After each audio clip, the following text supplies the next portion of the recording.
नमस्कार, जय हिंद, जय श्री राम दोस्तों। शिवम चौधरी ऑफिशियल में आप सबका स्वागत है। आगे बढ़ने से पहले आप सबसे रिक्वेस्ट है, वीडियो को लाइक कीजिए, चैनल को सब्सक्राइब कीजिए और शेयर करना मत भूलिएगा। आजकल जितने भी राष्ट्रवादी यूट्यूब चैनल्स हैं, उन पे यूट्यूब की कुछ असीम अनुकंपा है। ना तो उतनी तेजी से व्यूज बढ़ रहे हैं, ना सब्सक्राइबर्स बढ़ रहे हैं। लेफ्टिस्ट चैनल देखिए, जितने भी जाकर हैं, एक एक घंटे में लाख, 2 लाख, 3 लाख आम बात है। लेकिन आप इसको ठीक कर सकते हैं।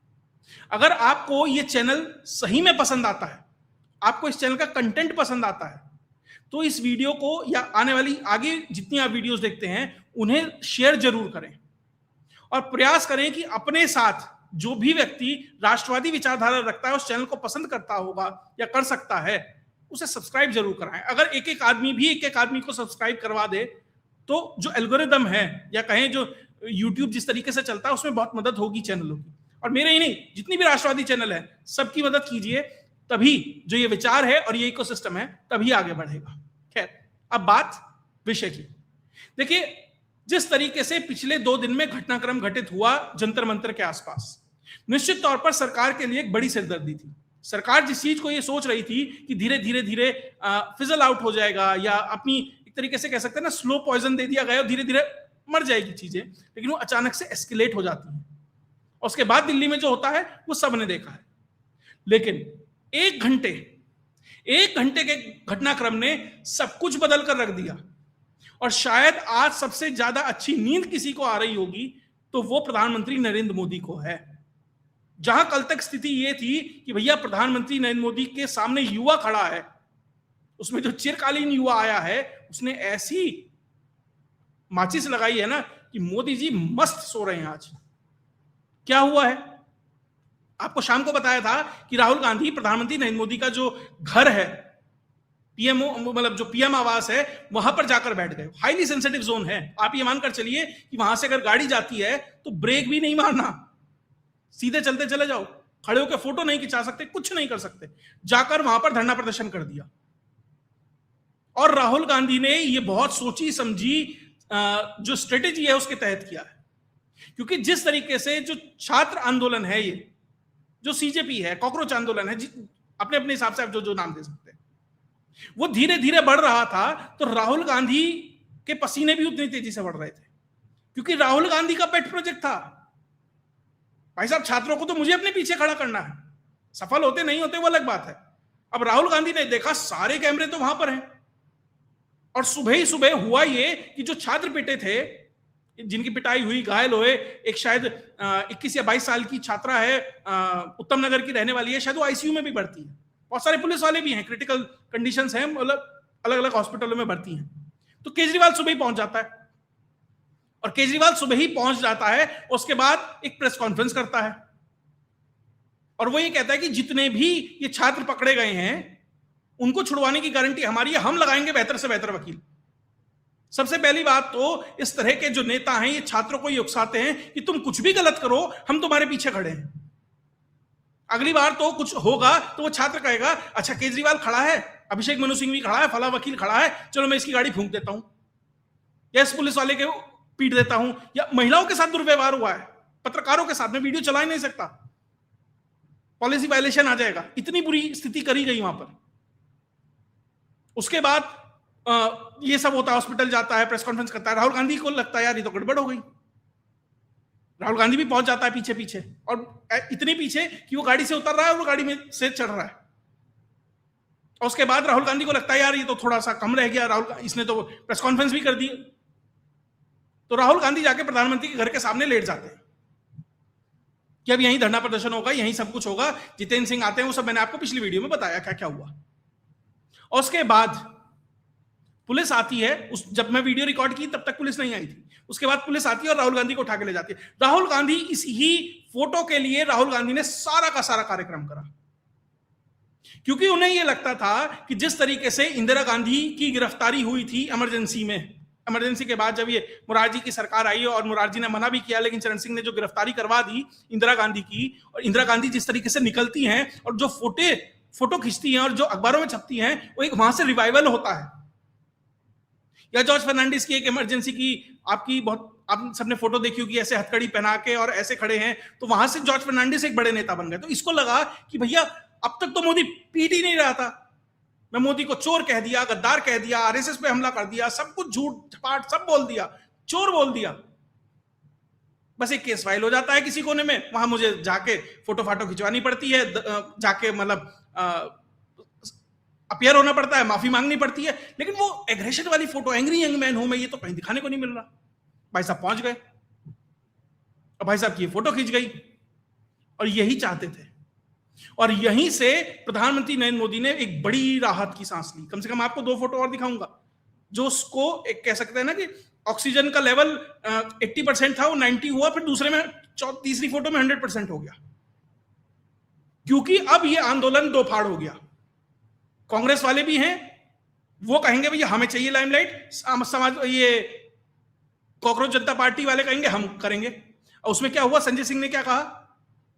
संजय सिंह ने कहा सीजेपी के धरने को कमजोर करने के लिए मोदी जी ने राहुल गांधी को अपने आवास पर धरने पर बिठा लिया।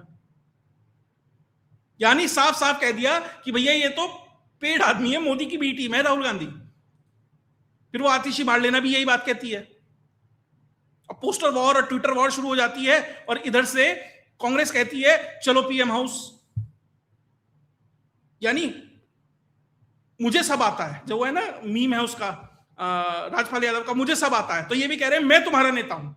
सब आगे बढ़ के कह रहे हैं, यही तो चाहिए था।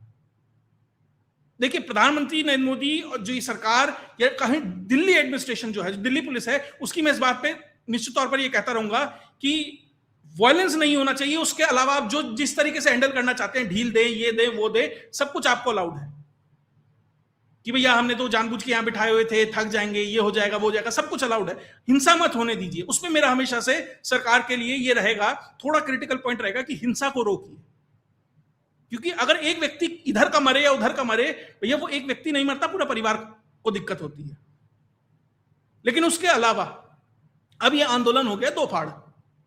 अब इसमें जब क्रेडिट की जंग चल ही रही है, और इन दोनों को पता है पंजाब में लड़ना है, लेकिन सबका ध्यान है कि पंजाब का चुनाव है, सब यही कह रहे हैं, सबका यही विश्लेषण है कि भैया पंजाब का चुनाव है, राहुल गांधी और ये क्या केजरीवाल को आमने सामने खड़ा होना है, इसलिए सब लड़ाई झगड़ा चल रहा है। लेकिन एक और जगह चुनाव होना है यूपी में, तो अखिलेश भैया को ये लगा कि भैया अरे ये तो बड़ी गड़बड़ हो जाएगी, राहुल गांधी नेता बन जाएगा। तो भाई अध्यक्ष को गिरफ्तार किए गए, सांसदों को गिरफ्तार किया गया। पुलिस भाई लेकर कहाँ ले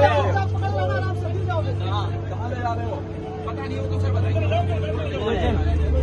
जहाँ कोई आता जाता नहीं। तो भाई साहब भी बस में चढ़ गए कि मैं भी छात्रों का नेता लगना चाहिए। कल अपनी वाइफ को भेजा हुआ था, वो अलग कि भैया किसी युवा की बिल्कुल शर्ट वर्ट खोल के मदद कर रही हैं, तो पूरा नाटकबाजी, अपने सारे एमपी एमएलए सब लेकर पहुंचे हुए थे, लाव लश्कर अपने लोग लेकर पहुंचे हुए थे। आज ये है कि भाई छात्रों के लिए मैं लड़ रहा हूं क्योंकि यूपी में चुनाव है। अब ये दोनों अपने लिए परेशान थे, बल्कि तीनों, अरविंद केजरीवाल भी पंजाब के लिए परेशान, सब कुछ ये कर रहा है। उसके अलावा राहुल गांधी परेशान क्योंकि यूपी और पंजाब दोनों जगह चुनाव है, वहां के लिए परेशान। अखिलेश भैया परेशान, तो भैया परेशानी और किसी को भी है। वो सोच रहा है कि भैया ये जो खाना पका है इसमें से एक हिस्सा मेरे भी आ जाए, तो भैया ये पहुंच गए। रावण साहब ये भी वहां दरी वरी बिछा के, मैट बिछा के लेटे हैं। और ये फोटो क्यों महत्वपूर्ण है? ये नहीं है कि चंद्रशेखर आजाद वहां है, चंद्रशेखर का पता लेने कौन आया है? ओवैसी। आप सोचिए, ओवैसी और चंद्रशेखर, इनकी हो जाए जुगलबंदी, इनका हो जाए सेटिंग, तो भैया पीडीए की तो लग गई। क्योंकि मैं ये नहीं कह रहा वेस्ट यूपी में बहुत बड़ा चंक है, कुछ 1, 2, 4 जिलों में कहीं पॉकेट्स में आपको चंद्रशेखर मजबूत दिखाई देगा। उसके अलावा ओवैसी मुसलमान वोट, मुसलमान सिर्फ वहां वोट देगा जहां लगेगा इस सीट पे बीजेपी आ रही है। अगर ये आ जाते हैं, और मैं कह रहा हूं ज्यादा नहीं, 50 सीटों का खेल बिगाड़ देते हैं अखिलेश का, तो भैया हो क्या काम? जयराम जी की हो जाएगी। तो इसलिए आज प्रधानमंत्री नरेंद्र मोदी उस 1 घंटे के एपिसोड में बहुत शांति से सोए हैं कि भैया पंजाब में ये दोनों लड़ गए और यूपी में ये तीनों हो गए, और जहां राजनीतिक लोग इसमें घुस गए, अब पब्लिक ये कहेगी कि भैया ना ये तो राजनीतिक हो गया। और फिर जब ये लोग बोलेंगे पेपर लीक हो रहा है, जनता परेशान है, छात्रों के लिए हम लड़ रहे हैं, तो फिर बीजेपी आईटी सेल काम आएगी। फिर वो ऐसे ऐसे वीडियो निकाल के लाएगी जिसमें प्रियंका जी अपनी ही सरकार का गुणगान कर रही हैं। सुनिए। आपको मालूम है पेपर लीक की बड़ी समस्या है। गहलोत जी भी जानते हैं कि राजस्थान में भी पेपर लीक हुए थे और ये एक बड़ी समस्या पूरे देश में है, सिर्फ एक प्रदेश की समस्या नहीं है। और बहुत इसको रुकवाने की कोशिश चाहे कितना भी की होगी गहलोत जी ने, लेकिन फिर भी बार बार ये हो रहा था। पेपर लीक हुए हैं गहलोत जी की सरकार में, कोशिश की, नहीं रुकी, फिर होगा।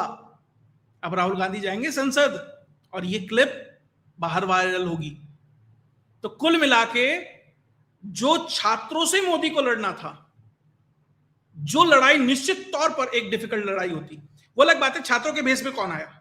मुखौटा छात्र थे तो जैसे किसानों के ऊपर लाठी नहीं चला सकते आप, भले ही दंगाइयों पे चला रहे हैं लेकिन चेहरा किसान थे, तो वहां प्रॉब्लम आ रही थी, इसलिए वो लाल किला हुआ। यहां छात्र चेहरा थे, भले ही पीछे रूजरवेल्ट हाउस हो, चाहे पीछे फोर्ड फाउंडेशन हो, पीछे जॉर्ज सोरोस हो, कैनवस हो, या फिर और जितने भी नाम है XYZ, आप जितने भी नाम ले सकते हैं, वो सब थे, लेकिन चेहरा तो युवा थे, आप उन पर लाठी नहीं चला सकते। लेकिन मोदी जी की टर्फ है ये राजनीति, अब उसमें इन्हें इनसे लड़ना है। अब जो छात्रों का मुद्दा जंतर मंतर पे था, अब वो संसद में बहस होगी और वहां पर प्रधानमंत्री नरेंद्र मोदी के लिए लड़ना कोई मुश्किल काम नहीं है। वहां अब तथ्यों पे बहस हो, अराजकता पे नहीं।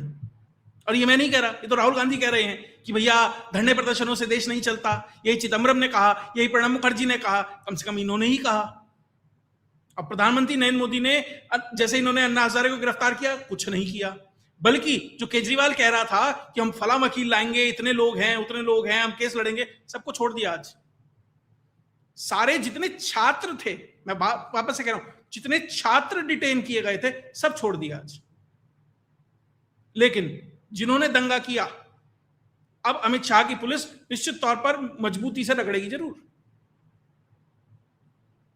उमर खालिद जेल में है, दिल्ली दंगाई में ताहिर हुसैन को सजा हुई है, और फिलहाल तब अमित शाह जिस मोड में रहते थे और अब जिस मोड में रहते हैं उसमें भी फर्क है। अब तो वो ऐसा मान के चल रहे हैं कि देश में प्रधानमंत्री वही हैं, मतलब चल भी सिस्टम ऐसा ही रहा है कि मोदी जी को कह दिया विदेश डिपार्टमेंट संभालो, आप बाहर का ध्यान रखो, अंदर में रखता हूं। तो अब जब यहां डंडे टूटेंगे तो योगी की तरह मुझे लग रहा है कि उसके पैसे भी वसूलने चाहिए, वो स्थिति है, करने का प्रयास किया जाएगा। प्रेसिडेंट सेट करना चाहिए कि आप आंदोलन करो, सब कुछ करो, लेकिन ये ध्यान रखो कि पिछले आंदोलन में इतने लोग जेल गए थे, इनको सजा हुई थी, ये प्रेसिडेंट आपको सेट करना पड़ेगा, ठीक। लेकिन अब इस सब के बीच कुछ विद्वज्जन बैठे, कुछ विद्वान लोगों की चौकड़ी बैठी और उन्होंने कुछ कॉन्स्पिरेसी थ्योरीज को भी जन्म दिया। अब मैं वो भी बता देता हूं, कितनी सही है कितनी गलत है वो मैं नहीं कह रहा, लेकिन हैं कुछ दो चार को मैं बता देता हूं। सबसे पहला तो जो मैंने पहले भी इशारा किया था कि सोनम वांगचुक ही धुरंधर है, कि भैया वो NSA में जल्दी छूट गया और वो अंदर बैठा और जब काम हो गया वो बाहर निकल गया। एक दूसरी लेटेस्ट थ्योरी आई है कि भाई साहब राहुल गांधी 20 दिन बाहर रहे। ध्यान दीजिएगा, फुटबॉल वर्ल्ड कप शुरू हुआ, चले गए, कोलंबिया हारी, वापस आ गए, और बीच में एक फोटो और वीडियो आई गई। तो संभवतः कुछ और काम भी किए होंगे, वहां किसी से मुलाकात की होगी, कुछ किया होगा, ये कॉन्स्पिरेसी थ्योरी है। तो वो विद्वज्जन ये मान रहे हैं कि सरकार को ये भनक थी कि राहुल गांधी कुछ ग्रैंड प्लान लेके आ रहे हैं, उससे पहले ही यहां मजमा सजवा दो, या कम से कम जो ये आम आदमी पार्टी वाले, ये कॉकरोच जो भी कुछ कर रहे हैं, उसको एक हद तक रोको मत, होने दो, ताकि वो जो बड़ी चीज है उसके लिए सेफ्टी वॉल्व का काम करे, और बाद में हम समेटना होगा समेट ही लेंगे, हमें पता ही है कैसे कंट्रोल करना है। अब मान लो विजेता दैया है, बर्गर खाने वाला, उल्टी सीधी वीडियो बना रहा है, हो सकता है कि पीछे से कोई नेगोशिएशन हो, से तोड़ लिया हो कि भैया चल तेरा ठीक है, तेरा रोल इतना था, आगे हम कुछ करेंगे नहीं। जिसने भी संपर्क किया होगा, मैं ये नहीं कह रहा सरकार ने किया, जिसने भी किया उसने कहा होगा कि भैया तेरा रोल यहीं तक था, समाप्त कर, वापस हो जा, और फिर उसने वीडियो वगैरह बना दी। ये कॉन्स्पिरेसी थ्योरीज हैं। तो कुल मिलाकर बहुत कुछ चल रहा है, लेकिन आज मोदी निश्चित तौर पर एक शांति की सांस ले रहे होंगे, खुश होंगे कि चलिए ठीक है, चीजें सिमटती नजर आ रही हैं। अब संसद में ज्यादा हंगामा होगा, और अब विपक्ष संसद का बहिर्गमन भी करेगा, तो सवाल पूछा जाएगा भाई हम तो कह रहे हैं बात करो, क्या दिक्कत है? और बिल, रही बात एफसीआरए की बिल, इसकी बिल, उसकी बिल, सरकार को जो लाना होगा 370 लाने में कितने 24 घंटे लगे थे ना, बिल पास हो गया था। अब हंगामा करो, सब कुछ करो, इधर उधर की सारी बातें होंगी, कौन कौन से पेपर, झारखंड में कहां पेपर लीक हुआ, राजस्थान में कहां हुआ, वो सब भी होगा। मैं कोई कवर फायर सरकार को नहीं दे रहा, जिसकी सरकार में भी पेपर लीक है, गलत है, जिम्मेदारी ले, उसे ठीक करें। लेकिन सिस्टम बहुत बड़ा है, ये पेपर लीक वाला ना, सही में इसमें इतने बड़े बड़े माफिया हैं, इतने बड़े बड़े इंटरेस्ट हैं कि बड़ी सरकार के पसीने छूट जाएं। कोचिंग माफिया हैं, डॉक्टर्स हैं, क्योंकि कोई डॉक्टर है, उसका बेटा नाकारा है, पढ़ने में नंबर आते हैं 50-100 में से 60 आते हैं, उसे नीट का पेपर क्लियर करना है। क्यों? उसे डॉक्टर बनना है। क्यों? क्योंकि उसके बाप ने 10 मंजिल का हॉस्पिटल ठोका हुआ है। उसे चलाएगा कौन? जब तक डॉक्टर नहीं बनेगा वो चलेगा नहीं। तो भाई साहब, एक पेपर ही खरीद लो, ये अंगूठा छाप डॉक्टर बन जाएगा और इसे संभाल लेगा। तो वो बड़े बड़े माफिया हैं, वो सब कुछ है, लेकिन ये जिम्मेदारियां भी सरकारों की हैं कि उसे कंट्रोल करें। तो कुल मिलाकर आज 1 घंटे के इस कार्यक्रम में मौजा ही मौजा। उसके अलावा पत्रकारों की पिटाई हुई, एक महत्वपूर्ण चीज है, मैं एंड में इसलिए कहना चाह रहा हूं कि जो भी लोग गोदी मीडिया कहकर किसी को भी पीट रहे हैं, किसी को भी अरेस्ट कर रहे हैं, साहब यही लोग आपको दिखाएंगे। फिर आप ये मत कहिएगा कि हमारी तो दिखाते ही नहीं हो। भैया वो आपके पास जाने से भी डरेंगे। महिलाओं के साथ जिस तरह से दुर्व्यवहार हुआ, छात्रों ने किया, गुंडों ने किया, जिसने भी किया, एक पत्रकार के कपड़े फाड़ दिए, वो कह रहा है मुझे इतने लात घुसे पड़े कि मुझे गिनने को याद नहीं है। भैया उसकी क्या गलती है? और जब वो एक लेफ्टिस्ट है संदेश, जब उसको पढ़े तो चिल्लाने लगा, उसको सब हाईलाइट कर रहे हैं। तो अपनी बात रखिए, अपनी प्लेटफॉर्म्स बना लीजिए, उन पे रखिए, लेकिन किसी पत्रकार को इधर वाले उधर को और उधर वाले इधर को पीटे मत। हाँ, कुछ कहना है, जबान खर्ची वो कर लो, वो ठीक है, उतना उससे किसी को ज्यादा कोई प्रॉब्लम होती भी नहीं है। खैर, अगर आपको ये विश्लेषण अच्छा लगा तो वीडियो को लाइक कीजिए, चैनल को सब्सक्राइब कीजिए और शेयर करना मत भूलिएगा। जय हिंद, जय भारत।